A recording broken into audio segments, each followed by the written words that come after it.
함께 교독한 말씀으로 감사를 훈련하라는 제목으로 하나님 말씀 함께 나누시겠습니다. 모세의 출애굽 여정을 따라서 이스라엘 백성의 출애굽 여정을 따라서 계속해서 말씀을 나누고 있습니다. 이스라엘 백성은 하나님께서 10가지 재앙을 바로에게 보이신 끝에 애굽 땅을 나서게 되었고 홍해를 놀라운 방법으로 건너기도 했죠. 바다가 갈라졌습니다. 그러니까 물이 빠진 게 아니라 바다가 갈라져서 좌우에 벽처럼 물이 서게 하셨습니다. 마라에서는 쓴물이 단물이 되는 것도 경험했고 엘림에서는 샘물 12개와 종려나무 70그루도 경험을 했습니다. 신광야에 이르러서는 아침에는 만나와 저녁에는 메추라기를 먹기도 했습니다. 쉽게 말해서 아침 저녁으로 먹을 것을 주셨는데 저녁마다 고기를 먹게 하셨습니다. 저녁마다 고기 드시는 분이 계십니까? 저는 가끔 먹습니다. 쭉 돌이켜보니 참 놀라운 일이죠. 정말 놀라운 일입니다. 출애굽 이후의 상황들을 엮어보면 뚜렷한 메시지가 하나 있습니다. 여러분 대본에 아시겠죠? 출애굽 이후의 상황들을 보면 분명하고 선명한 메시지가 그 가운데 하나 딱 나타납니다. 그런데 여러분, 이스라엘은 어땠나요? 이스라엘 백성은 어땠습니까? 여러분, 우리가 믿음 생활을 하면서 항상 잊지 말아야 할 것이 있습니다. 그것이 무엇일까요? 또 오늘 말씀을 통해서 우리가 이스라엘의 모습을 마치 우리의 모습과 같이 여겨서 교훈 삼아야 할 것은 무엇일까요? 함께 두 가지로 살펴보면서 말씀으로 도전받고 은혜 받기를 소망합니다. 먼저 오늘 본문의 말씀으로 도전받아야 할 것은 각오했다면 받아들여라는 것입니다. 각오했다면 받아들여야 됩니다. 여러분, 오늘 본문의 배경이 되는 지역은 르비딤이라는 지역입니다. 르비딤.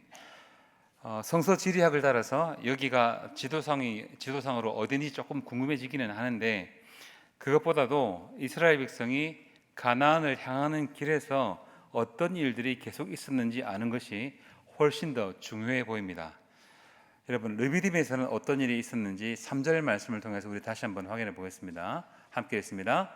거기서 백성이 목이 말라 물을 찾으매 그들이 모세에 대하여 원망하여 이르되 당신이 어찌하여 우리를 애굽에서 인도해 내어서 우리와 우리 자녀와 우리 가축이 목말라 죽게 하느냐. 아멘. 하여튼 이스라엘 백성은 참 일관성이 있습니다. 참 일관성 있게 계속 불평을 하죠. 왜 우리를 인도해 냈느냐? 왜 우리를 목마르게 하느냐? 그것도 목마르다 정도가 아니라 목말라 죽게 하느냐? 막 이런 말을 계속해서 소리 높여서 때마다 시마다 무슨 일만 부딪히면 그렇게 하는 모습을 볼 수 있습니다. 애굽에서 노예 생활을 하는 것이 힘들어서 이스라엘 백성이 하나님께 부르짖었죠. 그래서 하나님께서 구해주셨더니 이제 나오게 하셨더니 이제는 가는 곳마다 하나님과 모세에게 말하기를 왜 데리고 나와서 이 고생을 시키느냐고 따지고 있습니다. 왜 나왔냐면 하나님께 고통을 호소하며 기도하니까. 그래서 하나님께서 출애굽시키신 거지 않습니까? 하나님께서 이렇게 말씀하셨죠. 이스라엘 자손의 부르짖음이 내게 달하고 애굽 사람이 그들을 괴롭히는 학대도 내가 보았으니 라고 말씀하셨습니다. 그래서 원하는 대로 광야길로 나오고 애굽을 벗어나게 하셨으면 이제 가나안 땅에 가기까지 걸어가는 여정에서 어려움을 만나게 되면 그렇게 만나게 되는 것을 한편으로는 당연한 것으로 알고 감수해야 된다는 얘기입니다. 각오했으면 감수해야죠. 각오했다면 기꺼이 받아들여야 되겠죠. 물론 수많은 인원이 가축까지 데리고 걸어가려면 쉬운 일은 아닐 겁니다. 그렇다고 해서 광야길에 물이 철철철 넘칠 리가 없고 수도꼭지 틀면 언제나 물 먹을 수 있는 건 아닐 겁니다.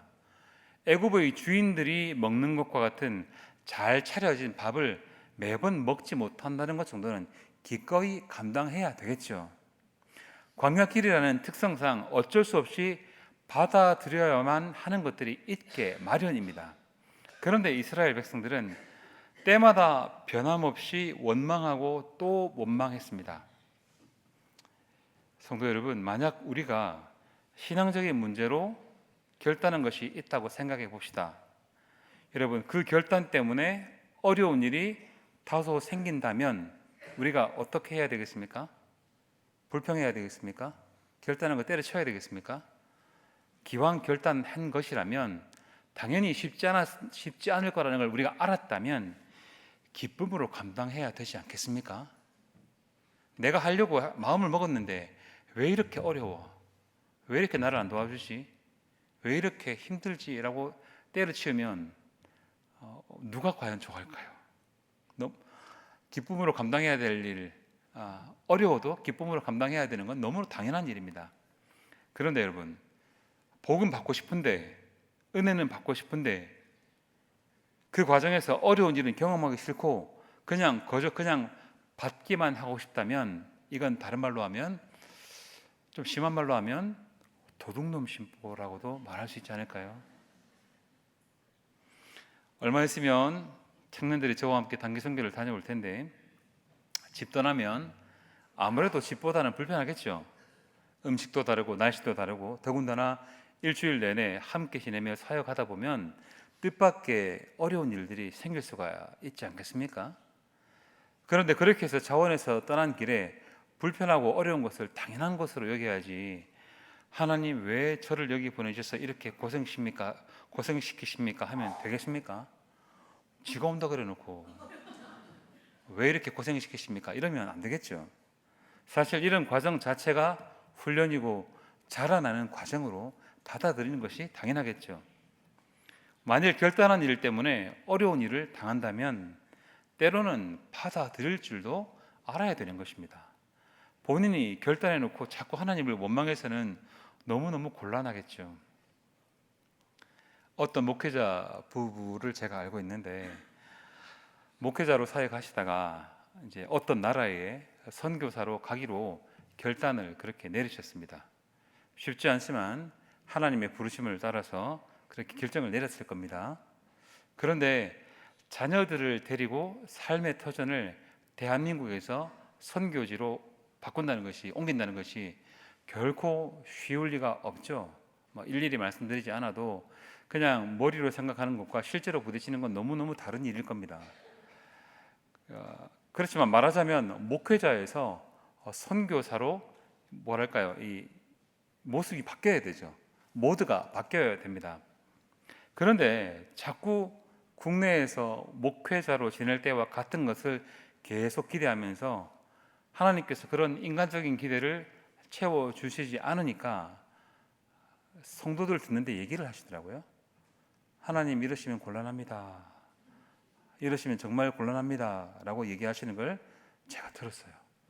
근데 여러 번 들었습니다.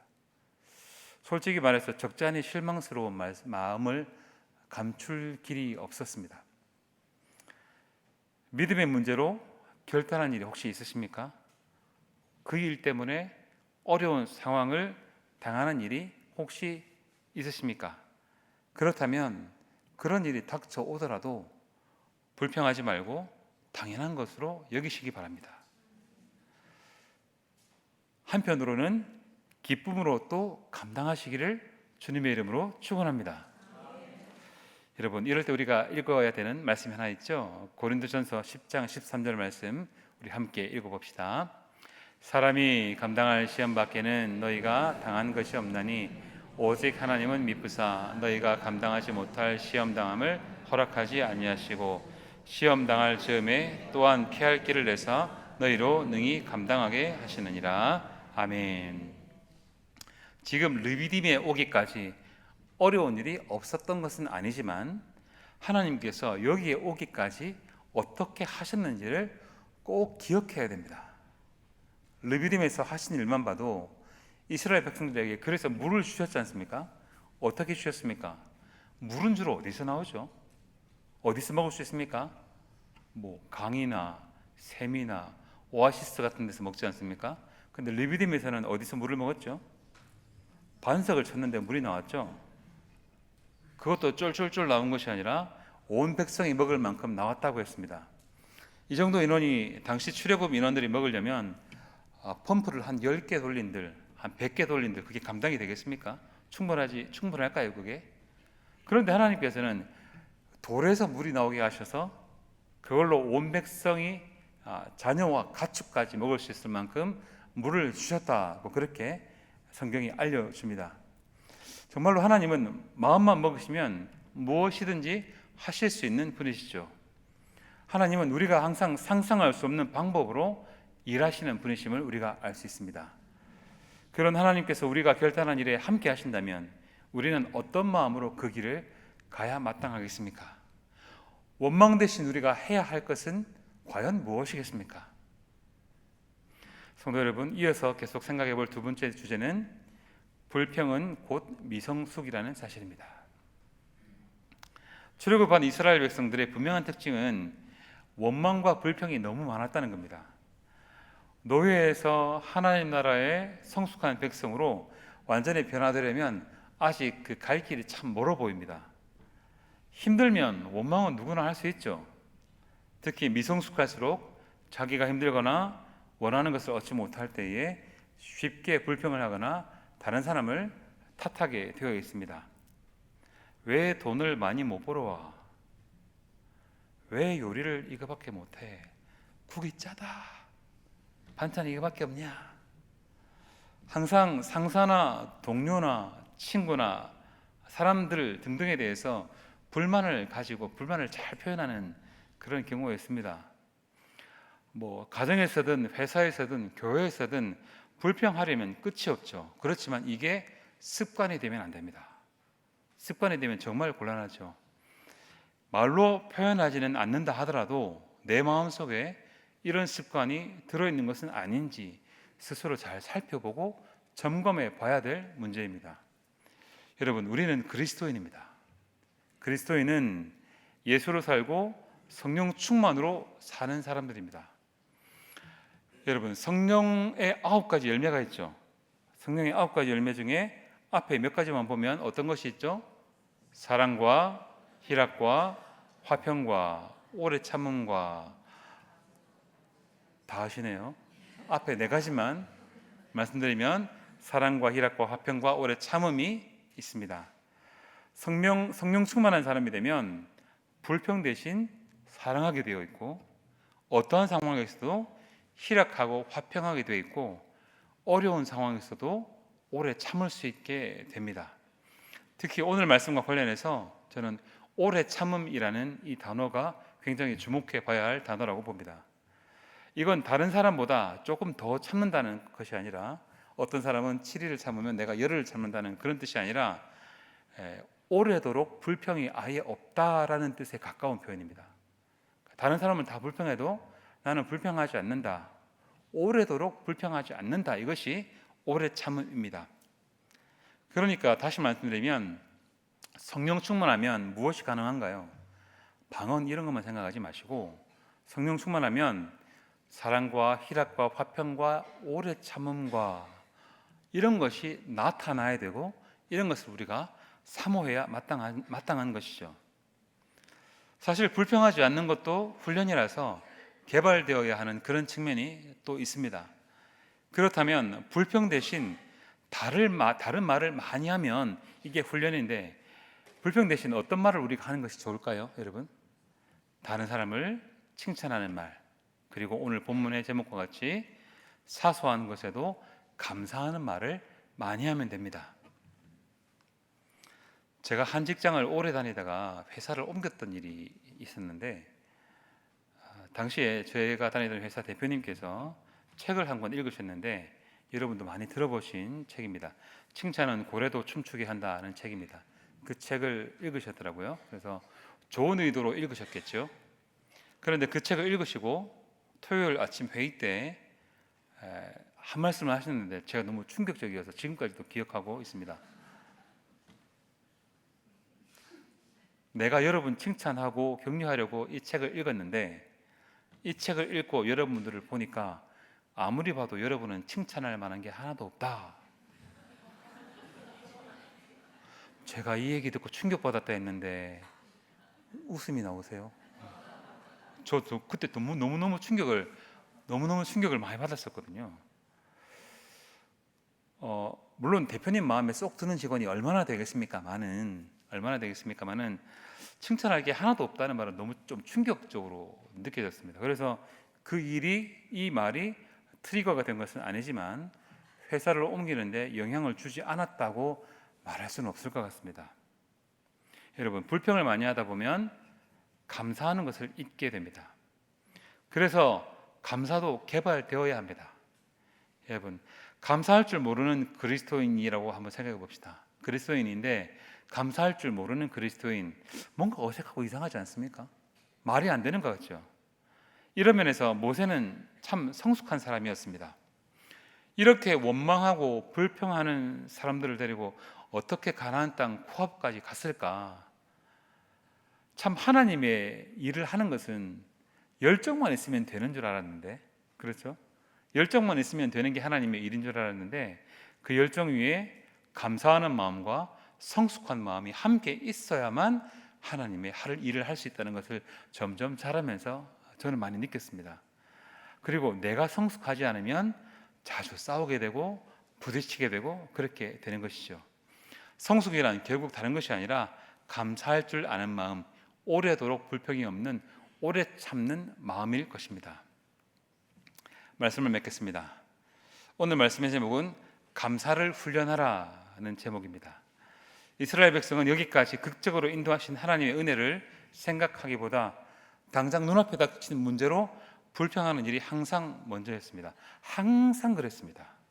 다시 생각해 보면 하나님께서는 노예 생활로 고통하는 이스라엘 백성의 기도를 들으셔서 가나안 땅으로 출발하게 하셨고 10가지 재앙을 바로 왕에게 보이사 온 땅의 진짜 주인이 누군지를 분명하게 보여주셨고, 또 홍해를 만나자마자 바다가 갈라지는 초자연적인 경험도 하게 하시고, 마라의 쓴물을 단물로 바뀌게 하시고, 엘림에서는 오아시스도 만나게 하시고, 신광야에서는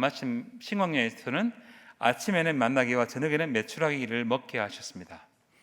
르비딤에서는 당연히 반석에서도 물을 내시기도 하셨고요. 비록 고생스러운 길이지만, 쉽지 않은 길이지만 항상 하나님께서는 때마다 도우시고 먹게 하시고 마시게 하셨습니다. 여러분, 이쯤 되면 불평하기 전에, 원망하기 전에 감사가 나와야 되죠. 우리가 불평할 수 있지만, 불만이 많지만, 그래도 지나고 생각해 보면 하나님께서는 때마다 도우시고 먹게 하시고 마시게 하셨습니다. 그 은혜가 내게 족하네. 그 은혜가 내게 족하다 찬양한 것처럼 우리에게 하나님의 은혜가 족합니다. 이쯤 되면 불평하기 전에, 원망하기 전에 감사를 먼저 많이 하는 건 어떨까요? 우리에게 굳이 습관이 필요하다면 불평하는 습관 대신 감사하는 습관이 필요한 것은 두말할 필요도 없을 것입니다. 감사는 그리스도인 다움의 표시이자 성령 충만함의 열매입니다. 원망 대신 감사하는 말로, 불평 대신 오래 참음, 즉 불평 없음으로 우리의 성숙함을 나타내시기를 소망합니다. 여기까지 인도하신 하나님께서 내일도 모레도 우리의 인생이 다하는 날까지 우리를 인도하시고 붙드실 줄 믿으시고 날마다 하나님께 감사를 올려드리는 성숙한 그리스도인 되시기를 주님의 이름으로 축원드립니다.